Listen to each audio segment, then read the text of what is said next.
Hey, welcome to episode number 38 of the Debt-Free Dad podcast. You know, there are some sneaky little expenses that can catch you off guard.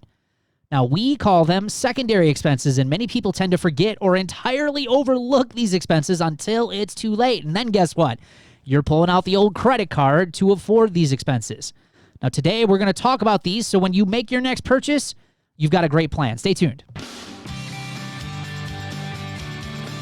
Welcome to the Debt-Free Dad podcast, where we're helping normal, everyday people learn how to save money and kick debt so they can live a happier and stress-free life. Now here's your host, Debt-Free Dad, Brad Nelson. Hey, how's everyone doing today? You can find me on Facebook, Pinterest, YouTube, and Instagram. Just search Brad Nelson, Debt-Free Dad, and welcome to today's show. So today, I love today's topic, and it's a short, quick one, but I got to tell you, out of a lot of things that put me in debt, I think it was these secondary expenses that we're going to be talking about today that probably put me in debt more so than anything else. I mean, obviously, car payments and things like that, they are big, right? But I think it was for like all of these things that I just didn't really think about when making purchases, especially larger purchases. And I'm not the only one. These are typically the costs that a lot of people tend to forget about. In fact, when I'm doing coaching calls with individuals, usually, and we talk about always having good intentions here, right? Like we all have good intentions of everything going right, but rarely does it ever go the way we want them to. And when I'm doing coaching calls with people, they'll set it up. They say, you know, we had this great plan of doing this, and then all of a sudden this happened. And then this happened. And then this cost came up. And then that cost showed up. And they were like, we didn't even think about any of those things, and ended up costing us a lot more money and putting us into debt. And these expenses can cause a lot of stress, if not right now, but certainly in the future as you own some of these expenses that we're going to be talking about here today. Let's talk a little bit about these or some examples of secondary expenses. So let's talk about buying a house, guys, because there's a lot of, this is probably one of the biggest ones. And when I'm doing coaching calls with people, and even me in my own personal life, you know, a house was one of those things that really kind of caught me off guard when you bought a house, right? Obviously, you're buying a home, and what most people think is, I can afford the payment. I can afford the principal and interest payment, the insurance. But what they tend to forget about is all of the extra expenses that are hidden in the purchase of that home. Like, for instance, like when you go out and you get a mortgage and you go through the home buying process, like you actually have to pay to get the mortgage. Like, it's not free. Like there's a cost to getting that mortgage. When you get a home appraisal done for the home that you're going to buy, that's not free either. They want money for that. You have to pay for that, right? When you get a home inspection done when you're buying a house, you have to pay for that home inspection, right? So there's, even just in the home buying process alone, this is again why it's good that you work with a real estate professional to help you go through some of this stuff, because if you don't have a plan for some of this stuff, it could be costly, and it could cost you the purchase of a home for sure. Okay, I'll spill the beans, Brad. Uh-oh. We just bought a house. But we were prepared, and before doing all our research, there was a lot of things that I didn't know about. Like, and it's not only just, you know, the extra appraisal fee, but you got to talk lawyer fees and land transfer taxes and all kinds of different expenses that you're like, oh, wait, I don't just pay the payment once I get the mortgage. Like, that's not all. Yeah. It's been a very big, stressful time. I'll tell you that. I was like, this is going to be so fun and exciting, and we're going to go look at houses. That was the fun part. Then you make the offer, and then all the stuff comes rolling at you. Don't get me wrong. I'm excited. But yeah. And by the way, I was not nonchalant. We've congratulated Amber on that accomplishment. So yes, congratulations to you, Amber, for that. But I've known about this for a while. But yeah, but you're the perfect example, because you're going through this, and if you're not prepared for some of those things, it can catch you off guard. But let's talk about it after you buy the home. Here's the things you got to be prepared for, Amber. You ready for all this? I'm ready. All right. So guess what? The house needs what? Furniture, right? If you don't have furniture to move it in or move into the house, you got to have that. Now, most people are renting typically before they buy, but usually there's more rooms, right? There's more places to put things. You don't want to take the furniture. Like, we have a couch here and we're not taking it. Perfect example, right? But furniture is a secondary expense. Appliances, the biggest one I think people miss. And Ryan, you own a house right now, so you could talk about this one probably. Well, I know you can because you've talked about it on this podcast. But is maintenance, right? A lot of people tend to forget that. Oh, when I buy a house, I'm actually responsible for actually maintaining this property now. And statistics show that can run anywhere between 1% to 3%, if not more, depending on the condition of the house that you're buying. 1% to 3% of the overall value, which is, thousands of dollars per year that you got to kind of plan to put into that house to maintain it. Yeah, so over the past 10 years, when we first moved, we bought a new house. It was new construction. It was just getting finished. So as you kind of think through, I think through that, I mean, we had to put a whole yard in, all the landscaping, a fence in, all the blinds, all the window treatments. I mean, thousands, $10, $15, $20,000 probably in that new house. And so we moved here, we moved way down a house. But even in the last 6 years here, we're probably approaching $15,000 to $20,000 in maintenance and upkeep. We had the air conditioning go out. We just replaced a water heater. We just had to fix the air conditioning today. It was $600. It's nonstop. I just fixed the dishwasher. We put all new appliances in this house. So yeah, 100% agree. I think our life was always about, can we afford the payment? And we didn't consider, like when we bought the first house here, yeah, it's a big house. It has 2 air conditioners. Guess what our power bill is going to be? We don't think about that until you get the bill and you're like, $400, or it's got a sprinkler system for the yard. This is going to be great until you get the $250 water bill for a month. Like all those things, because all we're focused on is the monthly payment. We're not worried about, in a home is a great investment, but I will say that it's a great investment as long as you can afford to keep the house up. Because if you just buy a house and let it go, you're just going to have a really hard time selling that investment down the road. Yeah. Because it's just going to be in such shambles. Yeah. You really had 2 air conditioners in that house? Mm-hmm. Holy crap. Wow. Yeah. Wow. $400. But yeah, you probably got a rude awakening because here up at you're from Wisconsin. You didn't live too far from me. We both grew up in the same area, and water is not that expensive here. But when you move out of Wisconsin, I noticed that when I started coaching many years ago with people, I was like, man, our water's cheap. But man, there's people that have really expensive water bills every month.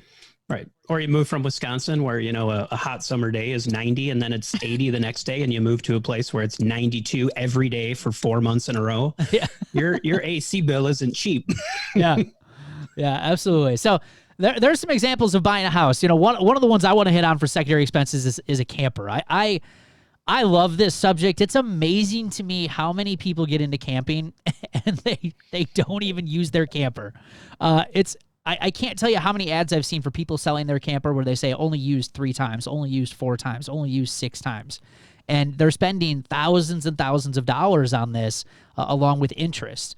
And so you got to understand there's opportunity costs in some of these secondary expenses too. If you were to say buy something like a camper or say buy a boat, and the majority of the time that boat or camper is sitting in your driveway or in a storage area and it's not being used, think about the opportunity cost of that money that's just going to that item that's not doing anything for you. That is a secondary expense. But you think about camping, you got like campsite fees. You've got camping equipment. Believe it or not, there's a lot of stuff they like to sell people who like to go camping. I'm one of those people. I love to buy that kind of stuff.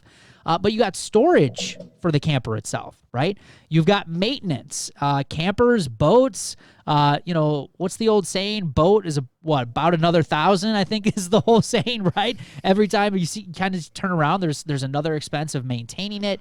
But, it's all of these little expenses that add up that will catch you off guard and put you into debt if you don't have a plan for it. So again, you just got to make sure you're doing your homework. Think about things like vacation. And not just the hotel or the flight, but these are the things that caught us off guard earlier on in my life. But when you actually go on vacation, you got to pay for other things while you're there. And of course, we didn't plan for those. So what did we do? Oh, we just put them on the credit card, right?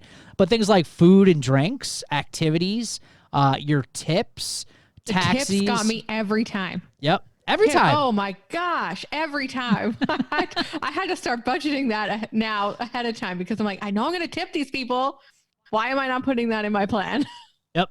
Absolutely. Like tax, like you think about taxis, or even like if you got pets and you go on vacation, you got to have pet sitting for your pets.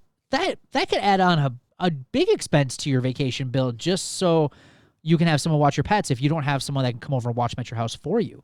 We actually dog sit, and there's a lot of times where somebody will reach out to us like the night before. Oh my God, I forgot about my dog. Can you guys take him for a week? Because they forgot about this thing they had to do. Like somebody had to watch their dog, but now all of a sudden that wasn't a planned expense. They're just calling me and like, can you take him tomorrow? Are you guys doing that on an app, by the way? Yeah. Okay, so it's like a gig. It's like gig work. Yeah, it's Rover. Rover. Okay. Here. Yeah, Rover. How's that worked out for you guys? Really well. We have a dog here today. Really? What do you do if the dogs aren't nice? We meet them beforehand because they need to be able to like communicate and be good with my dogs. And if they're good, we can take them in. But, yeah. Okay. Cool. All right. Moving on. Just got a little sidetracked there. But we talk about things like buying a car. Obviously, a lot of people know these ones, but, again, fuel, insurance, maintenance, license plates, registration, sales tax when you're buying the car, even secondary expenses when you've got a job. And yes, there are expenses when you take on a job. Things like your clothes. If you've got to wear special clothes, like if you go to a job that's in an office and you got to wear a suit, that can be a secondary expense to a job. Your commute. When I was working at a job before I started this, I was driving almost 100 miles a day just to get to that job. So a secondary expense to taking on that job was fuel. I went through a lot of gas over those 11 years that I was doing that, plus the wear and tear just on the vehicle. And then in a lot of cases, guess what? I was working those longer hours. I had those longer commutes. So guess what we did? We ate out more often because of our schedule, which was, again, an added expense for taking on that job. Look at things like kids' extracurricular activities. And Ryan, I know your kids have been in a lot of different things, so you could probably talk about this one for sure. But, like, Noah's in Taekwondo, and when I first signed him up a couple of years ago, we paid, the fees, and it's not cheap. And, you paid for the uniform. But then what I found out is that every time he tests, you got to pay for a test. And then you got to pay for the belt. And then if he wants to participate in the tournament, you got to pay for that. And if he wants the shirt that they all wear in the summertime, you got to pay for all those things too. It's the entrance fee is just the beginning in a lot of cases. It's all the other stuff that adds up over the years. Yeah, 100%. And I think, you kind of said, a lot of us know this stuff. And I think as we kind of talked a lot about these, buying a home, a camper, taking a vacation, buying a car. You're right. We do know that there's these expenses, but a lot of these things we do, we react on emotion. When I'm at the car dealership and I'm looking at the car I know I should be looking at, but the dealer's got the truck that I love and they can talk me into that, I'm not thinking about the extra $100 a month in gas I got to put in it and the extra insurance costs. I'm thinking about what everyone else is going to think as I drive in this nice new truck away from the dealership, and I think that's a lot of, as you kind of think through a lot of these, you have to remove some of the emotion out of your purchasing, because I think that's really what gets you into trouble is, and I know, and I see this a lot in our life without payments, people asking about things of like some gig work, delivering food and that sort of stuff.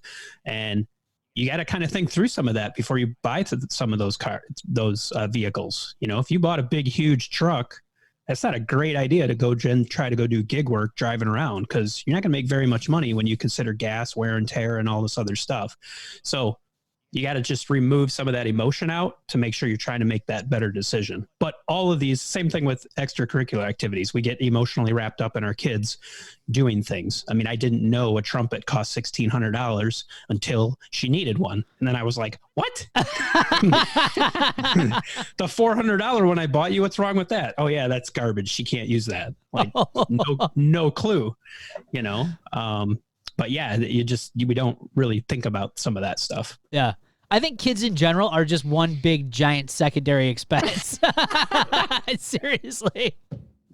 I swear, like everyone always talks about the major expense of having a baby. To me, honestly, that's the cheapest part. I I mean, we just had our daughter a couple of years ago, and outside of like some of the medical bills and stuff, but the actual like the clothes and the diapers and the formula and yeah, I mean the stuff that you buy, yeah, it has some cost to it. But if I look at my son Noah, it's like you're way more damn expensive than she ever is. You know, it seems like the older they get, the more expensive they get. So yeah, they're just one big giant secondary expense for sure. So we're gonna come back here in the second part of the show. We're gonna talk about some ways that you could just prepare for some of these, and that way you got a plan and they don't put you into debt. Stay tuned. Do you ever wonder why you can't make progress on this money stuff? You know, does it seem that no matter what you try or what you do, you just can't seem to get ahead? That's frustrating, and I know because I've been there. Nobody wants to be broke. Nobody in their right mind chooses this or signs up for this because being broke and dealing with financial stress stinks. Now, over the years, as I was coaching my members, I started to see a reoccurring theme, and a lot of them had the same types of bad money habits that were keeping them stuck and keeping them broke and living that paycheck to paycheck life, and in many cases, making their situation so much worse. That's why I went ahead and I created a free course called 10 Red Money Flags that are keeping you broke and how to fix them. And here's the deal. Understanding your bad habits is a great start, but how do you fix these habits and these behaviors that have brought you to where you are today? And that's what this course is really all about. Now, here's what you're going to get. You're going to get a downloadable PDF worksheet, 10 video lessons, action items so that you can actually get started and see major changes in your financial life. And you're going to get access to my private Facebook group called Life Without Payments. So you get ongoing support and accountability, not only from thousands of other people, but also from me. We want to take away the confusion and make it as easy as possible to get started. So head on over to therealdebtfreedad.com, click on tools and courses in the menu, and get free access to this course today.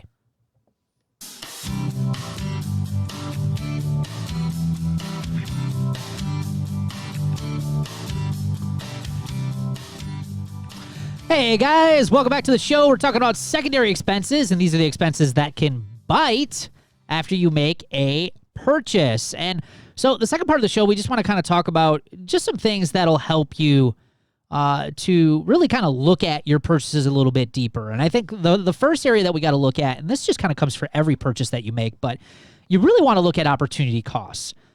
Every time you make a choice, and this really goes for any choice in your life, but anytime you make a choice to buy something, you're choosing not to do something else at the same time. So when you're confronted with these purchases, you want to ask yourself, could that money be used to help us reach our goals in another way? Is this an efficient use of our money? Is this an efficient use of our time? I brought up camping. We talked about boats and just all of those types of things. It's like, do you have the time to actually spend on the purchase that you're about to make?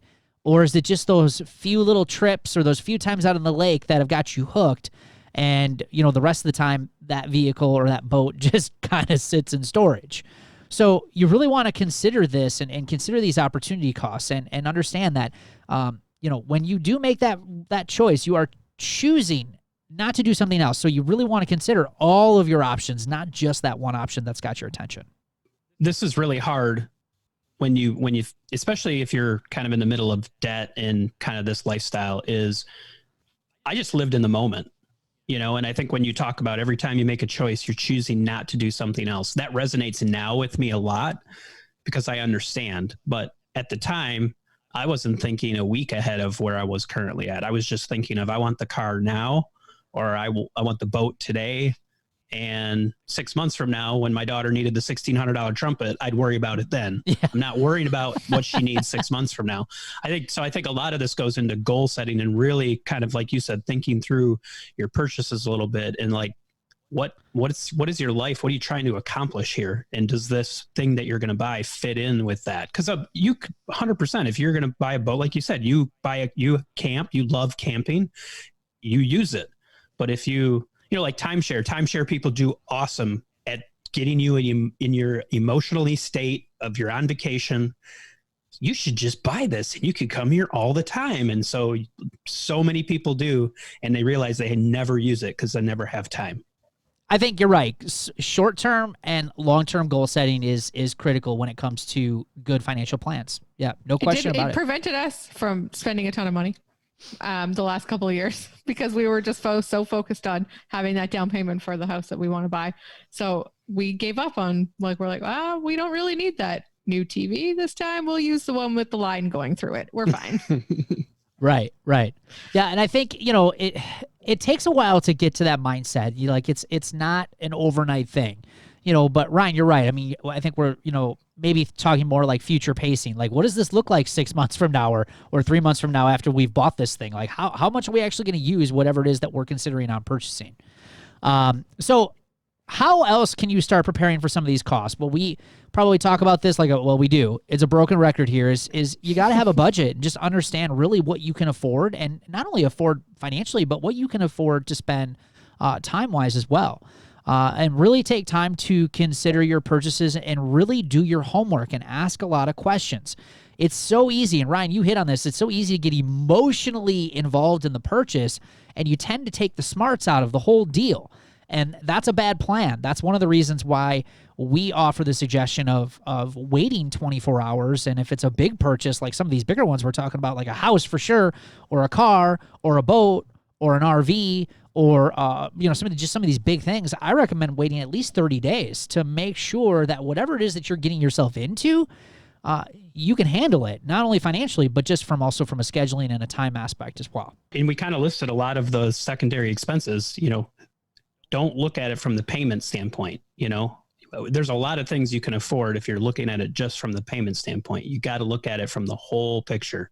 If you want that certain car or that certain camper or that certain boat, like we talked about today, make sure you're walking through, like, what are all those other things that you're going to have to pay? Like I've said before on podcasts, I would like a boat, but I know one of my secondary expenses is going to be a dock for it, because I don't want to tow it back and forth.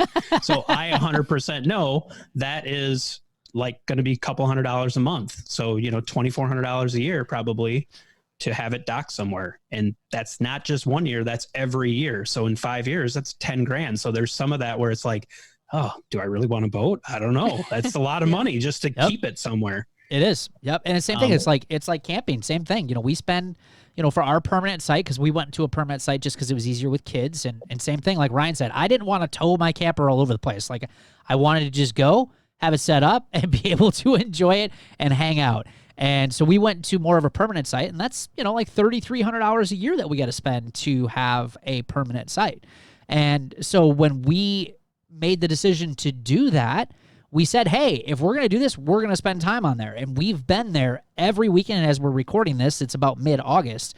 We've been there every weekend since it's opened mid-April. We haven't missed one weekend, and that's because we wanted to make the most of our time and the money that we were spending to be there. Now, will that always be the case as our kids get older and get more involved? No, and that's when we'll probably make another decision to say, you know what? We need to probably not be permanent campers anymore, and we need to probably just be weekend campers and only go when we can, when our time allows. So this all kind of comes down to, what does your schedule look like? What can your life handle when it comes to some of these purchases, for sure? Hey, what's this I see? I thought this was a party! Let's dance!